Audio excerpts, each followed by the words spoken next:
Eu sou Miguel Hernandes, missionário. Já preguei em lugares onde a fé é crime. Já vi igrejas fechadas à força, pastores perseguidos, famílias divididas pela conversão. Estive na Índia, no Sudão, no Paquistão. Mas nada me fez perder o sono como o que vivi na Etiópia. Porque ali, a zombaria não era escondida. Era pública, era ritual, era feita para humilhar. Lembro-me do dia em que um homem atravessou a multidão com a Bíblia nas mãos, rasgou páginas diante de todos, levou à boca, mastigou e cuspiu no chão como quem diz ao céu: eu não temo você.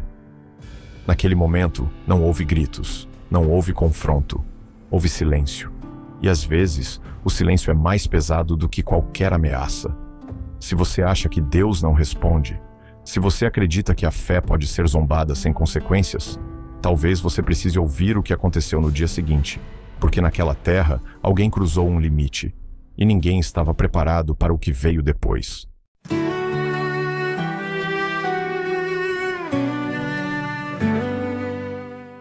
A Etiópia não é apenas um país antigo, é um território espiritual. Em muitas regiões, a fé não é uma escolha pessoal, é uma herança ancestral. Espíritos são invocados, consultados, obedecidos.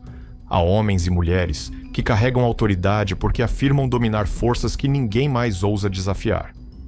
Antes de qualquer culto cristão começar, já havia ali rituais. Animais sacrificados em clareiras afastadas, velas acesas em círculos de pedra, cálices escuros passados de mão em mão, orações sussurradas para entidades que prometiam proteção ou vingança. Eu vi coisas que não vi em nenhum outro lugar do mundo. Certa noite, durante um ritual que observávamos à distância, vi um homem, um feiticeiro conhecido da região, erguer-se do chão por alguns segundos. Não foi ilusão. Não foi truque simples. O silêncio ao redor não era de espanto, era de respeito. Aquilo dizia: aqui eles mandam. Foi nesse contexto que a igreja evangélica começou a crescer. Uma casa simples em Addis Ababa, paredes gastas, cadeiras de plástico, louvor baixo, orações sinceras, nada extravagante. E ainda assim, incomodava. A cada semana, mais gente chegava, pessoas cansadas do medo, outras curiosas, algumas desesperadas.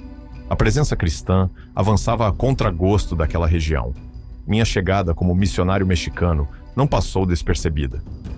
Você já esteve em outros países, diziam, mas aqui é diferente. E era, porque ali a fé cristã não era vista apenas como outra religião, era vista como ameaça direta ao domínio espiritual estabelecido. Homens que antes controlavam o medo começaram a perder influência. E quando a influência começa a cair, o orgulho reage. Na Etiópia, aprendi cedo uma lição que nunca esqueci. Quando a igreja cresce em território dominado pelo medo, a zombaria é o aviso antes da guerra. E o aviso veio. O nome dele era Tesfaye Mekonnen. E antes que você imagine um personagem de filme, capa, gritos, fumaça, eu preciso te dizer a verdade. Tesfaye não precisava de teatro. A autoridade dele era mais fria do que isso. Era o tipo de poder que se percebe no jeito como uma rua inteira muda de ritmo quando ele passa. Ele era conhecido como o Homem dos Espíritos. Naquela região de Addis Ababa, muita gente não chamava a polícia quando tinha medo, chamava Tesfaye. Mulheres iam até ele com panos cobrindo o rosto, levando pequenas oferendas embrulhadas em folhas secas. Homens duros, que não choravam por nada, baixavam a cabeça diante dele como quem sabe que está lidando com algo que não controla. E eu vi com meus próprios olhos como a casa dele parecia um lugar onde o ar era diferente. As janelas quase sempre fechadas, o corredor escuro, o cheiro, uma mistura de cera derretida, sangue antigo e ervas queimadas. Você entrava e tinha a impressão de que alguém estava respirando perto do seu ouvido. Tesfaye não acreditava nos espíritos, ele negociava com eles. E quando a igreja evangélica começou a crescer naquela rua, uma casa simples, louvor humilde, Bíblia aberta, Tesfaye não sentiu apenas incômodo, sentiu ameaça, porque a fé cristã fazia algo perigoso para o reino do medo. Ela tirava as pessoas da dependência, e Tesfaye não suportava isso. A primeira provocação dele não foi agressão física, foi pior, foi humilhação pública. Num fim de tarde, quando os irmãos começavam a chegar para o culto, Tesfaye apareceu na esquina com 2 homens e um embrulho escuro nas mãos. Ele se ajoelhou bem na porta da igreja, como se aquela calçada fosse o altar dele. Acendeu velas pretas. Desenhou símbolos no chão com uma pasta vermelha grossa e colocou um pequeno animal morto diante da entrada. Não havia gritaria. Só um silêncio pesado e a sensação de que ele estava assinando a porta. As pessoas paravam do outro lado da rua, olhando sem coragem de atravessar. Eu vi uma irmã, Hannah, mãe de 3 filhos, segurar o menino menor pelo braço e sussurrar: Hoje não dá, vamos voltar. A fé dela tremia, não porque ela não amava Jesus, mas porque o medo era antigo demais naquela rua. Naquela noite, eu não consegui fingir indiferença. Fui até Tesfaye com calma, não para brigar, não para provar nada, mas para tentar uma ponte. Ele estava de pé, observando a porta da igreja como quem observa um inimigo. Eu disse: Tesfaye, eu respeito a sua crença. Eu vim aqui pregar o evangelho, não ofender ninguém. Respeite a nossa fé também. Ele soltou um riso curto, sem alegria. Um riso de desprezo. Chegou mais perto de mim e a voz dele saiu baixa, quase íntima, como se estivesse contando um segredo. Pastor, você está em território dos espíritos. Território de Deus é a terra inteira, eu respondi sem elevar o tom. Ele inclinou a cabeça, como quem acha graça do meu atrevimento. Aqui, quem manda são eles. E apontou para o chão, para as velas, para os símbolos, como se dissesse: eles já assinaram. Eu senti um frio na nuca, não medo do homem, mas do que o homem estava carregando com orgulho, porque Tesfaye não estava tentando apenas assustar cristãos. Ele queria me provocar. Ele queria que eu reagisse, que eu perdesse a paz, que eu transformasse a igreja em palco de guerra humana, grito contra grito. E foi aí que eu entendi.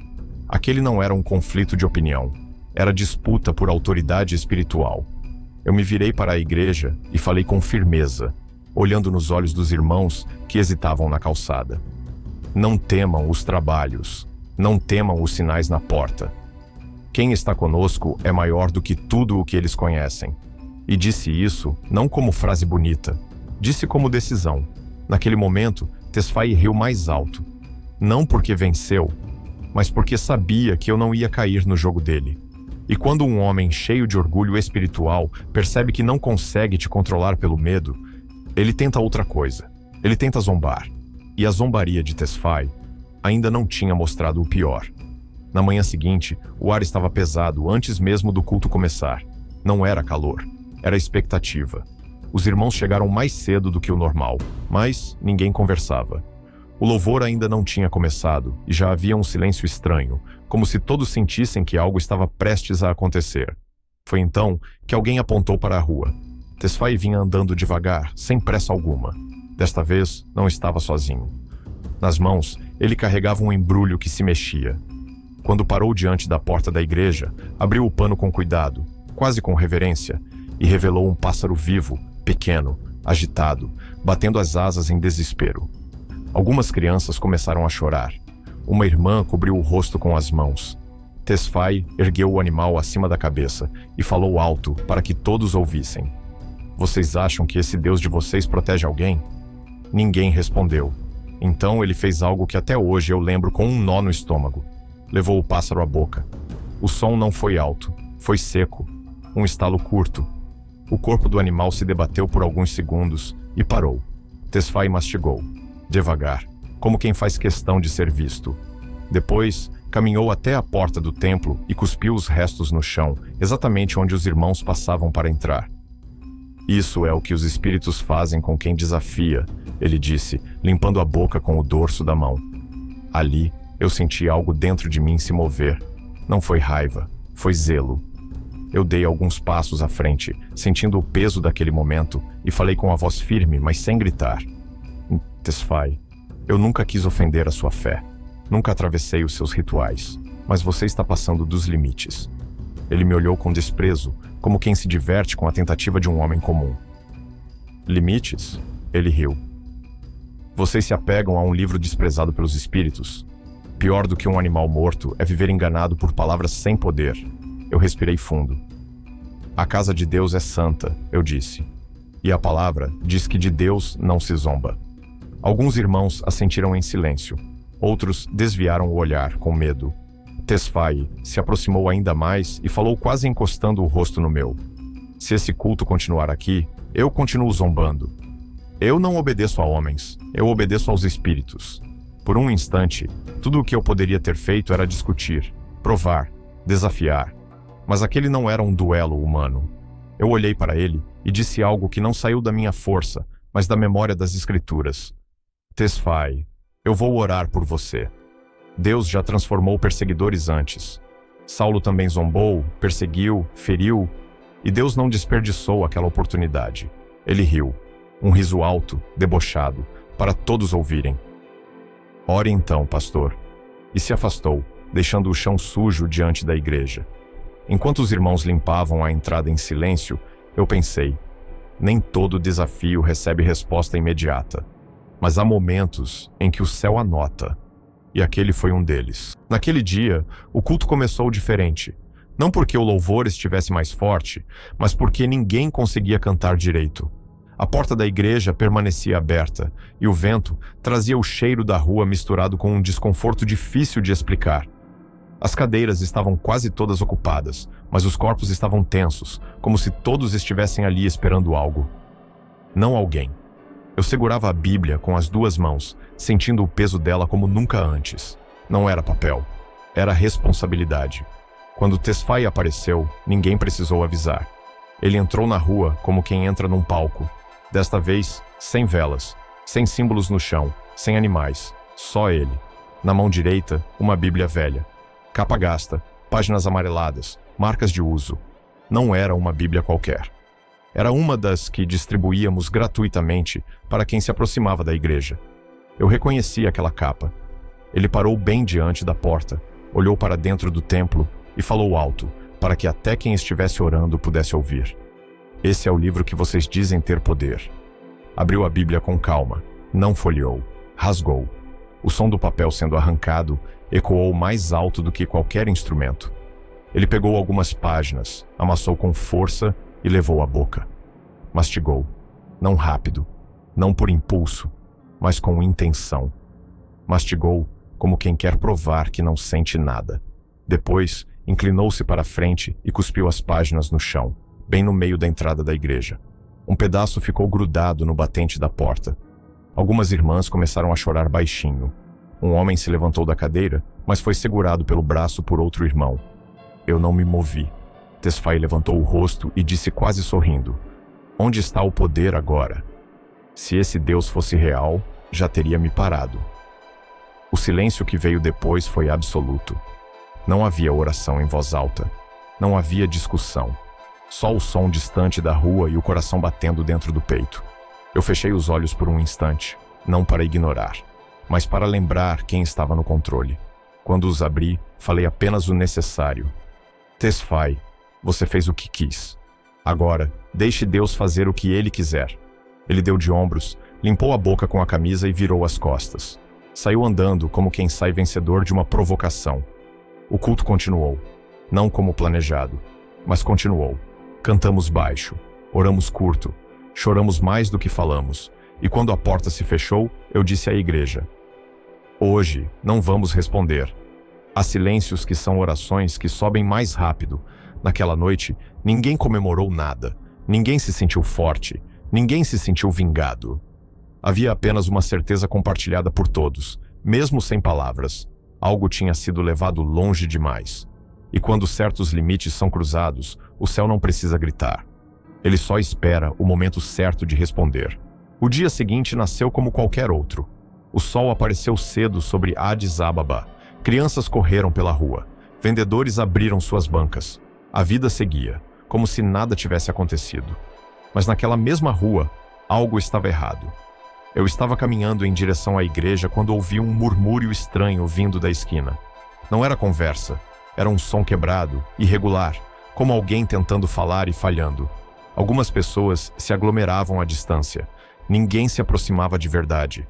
Havia aquele tipo de curiosidade misturada com receio, quando o corpo quer ver, mas a alma manda ficar longe. Quando cheguei mais perto, vi um homem sentado no meio-fio, a cabeça pendida para frente, o corpo curvado, as mãos tremendo sem controle. Ele babava. Não era espuma exagerada. Era um fio constante de saliva que escorria pelo canto da boca, como se o corpo tivesse desaprendido a se sustentar. Alguém sussurrou atrás de mim. Quem é esse? Outro respondeu. Não sei, eu olhei melhor. O rosto estava inchado, os olhos perdidos. O olhar não sustentava ninguém por mais de um segundo. A postura. Não havia mais postura, apenas peso. Então, ele levantou a cabeça devagar, e eu senti o estômago afundar. Era Tesfaye Mekonnen, ou pelo menos, era o corpo dele. Mas nada naquele homem lembrava o feiticeiro que andava confiante, que ria alto, que desafiava igrejas com símbolos e rituais. Não havia arrogância, não havia autoridade, não havia domínio, havia vazio. Uma mulher da rua, que sempre o chamava de mestre, deu um passo à frente e disse confusa. Tesfaye? Ele tentou responder. A boca se abriu, mas as palavras não saíam como antes. A voz veio arrastada, quase irreconhecível, como se cada sílaba precisasse atravessar algo pesado por dentro. Ele tentou, engoliu em seco. Eles me deixaram. Ninguém entendeu de imediato. Quem? Alguém perguntou. Tesfaye levantou os olhos, cheios de medo. Não aquele medo performático dos rituais, mas o medo cru de quem acorda sozinho, num lugar escuro. Os espíritos... Eles foram embora. Um silêncio tomou conta da roda.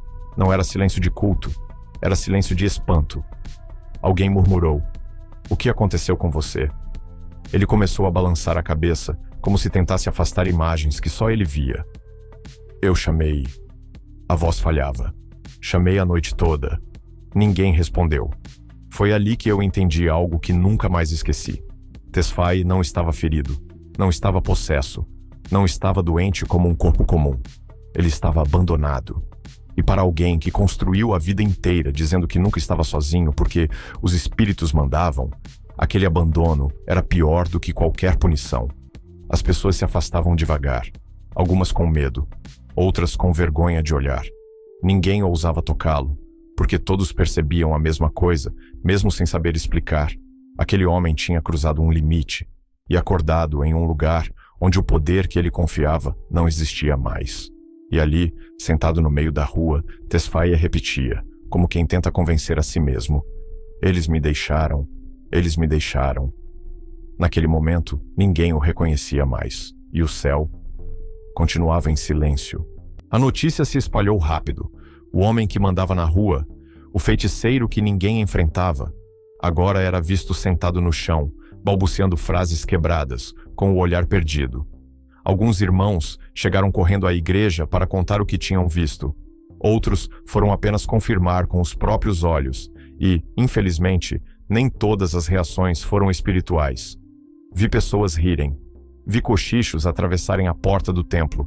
Vi olhares de satisfação, não de alívio, mas de revanche. Alguém disse em voz baixa, mas audível. Agora ele sabe com quem mexeu.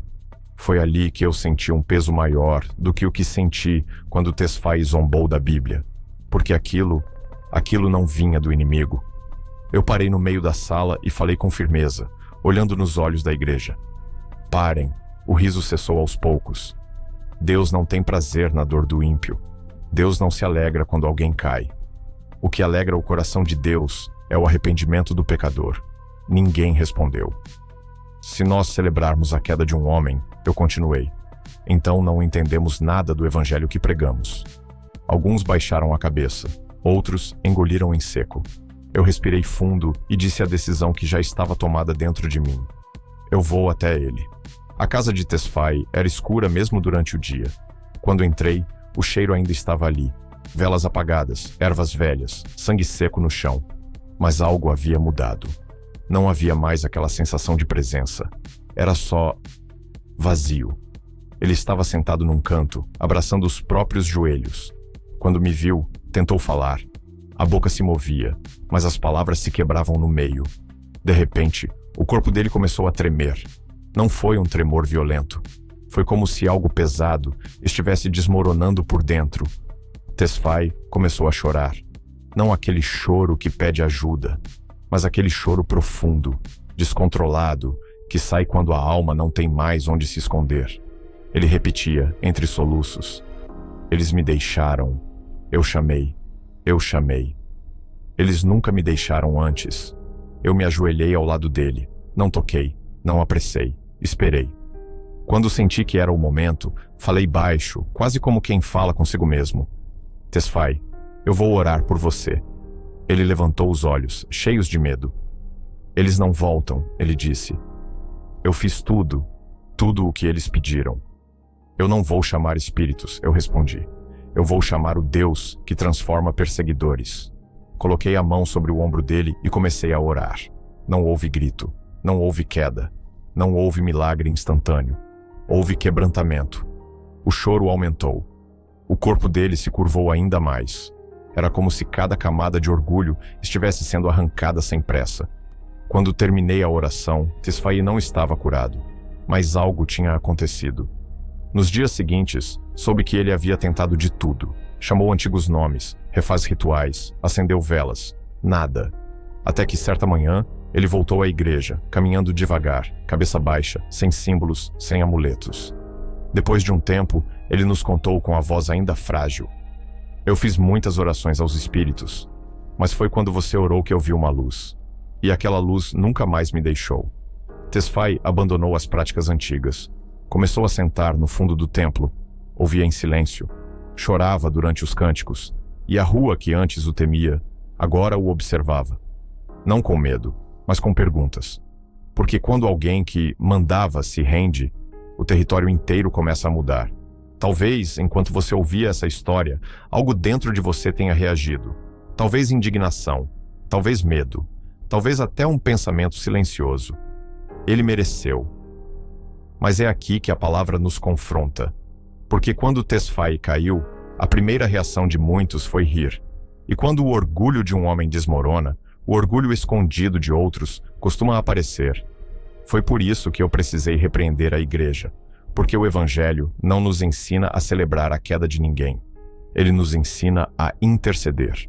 A Bíblia diz, em Efésios 6:12, que a nossa luta não é contra carne e sangue, mas contra principados, potestades e forças espirituais do mal. Isso muda tudo. Tesfaye não era o inimigo, ele era escravo. E talvez você também esteja ouvindo isso agora, sentindo um peso diferente, porque percebe que a zombaria não acontece só em rituais visíveis. Ela acontece quando a fé é tratada como exagero, quando a oração vira a última opção, quando a palavra vira apenas um texto bonito, mas sem autoridade prática. Talvez você nunca tenha rasgado uma Bíblia, mas talvez já tenha engolido a fé de outra forma, com indiferença, com sarcasmo, com adiamentos constantes. E Deus não te trouxe até aqui para te envergonhar. Te trouxe para te chamar de volta. Preste atenção nisso. Deus não respondeu, Tesfaye, no momento da zombaria. Ele respondeu depois. Porque nem todo o silêncio de Deus é ausência. Às vezes, é trabalho invisível. O céu estava agindo enquanto o feiticeiro dormia. Enquanto a rua parecia normal. Enquanto nada parecia ter acontecido. E é assim também com você. Talvez você esteja dizendo, eu orei e nada mudou. Eu esperei e ninguém respondeu. Eu gritei e o céu ficou quieto. Mas o mesmo Deus que trabalhou naquela noite na Etiópia é o Deus que trabalha quando você não vê, quando você não sente, quando você já não espera mais. Agora, eu quero orar com você. Não uma oração bonita, uma oração honesta. Senhor, nós reconhecemos que muitas vezes não zombamos com palavras, mas com atitudes.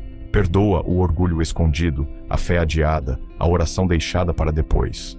Quebra em nós tudo aquilo que precisa cair, não para nos destruir, mas para nos libertar. Se houver alguém agora ouvindo essa história, que se sente abandonado, que acha que o céu se calou, lembra essa pessoa. O silêncio não é o fim, é o começo da resposta. Nós não queremos celebrar a queda de ninguém. Queremos ver transformação. Queremos ver luz onde antes havia medo. Em nome de Jesus. Amém. Se essa história falou com você, eu quero te fazer 3 convites claros. Curta esse vídeo, não por mim, mas porque essa mensagem precisa alcançar quem ainda está no silêncio. Inscreva-se no canal. Aqui, histórias não são para entreter, são para despertar fé. E se você sente que precisa fortalecer sua vida espiritual, baixe o e-book que está na descrição. Ele foi feito para momentos em que a fé precisa ser reerguida, não apenas emocionada. E antes de ir, escute isso com atenção. Se você achou que essa história foi forte, prepare-se para a próxima. No próximo vídeo, vamos falar sobre algo que aconteceu diante de uma multidão. Banda de rock queimou a Bíblia no palco, mas um milagre silenciou a multidão. Porque quando a fé é zombada em público, Deus ainda responde, e muitas vezes quando ninguém mais espera.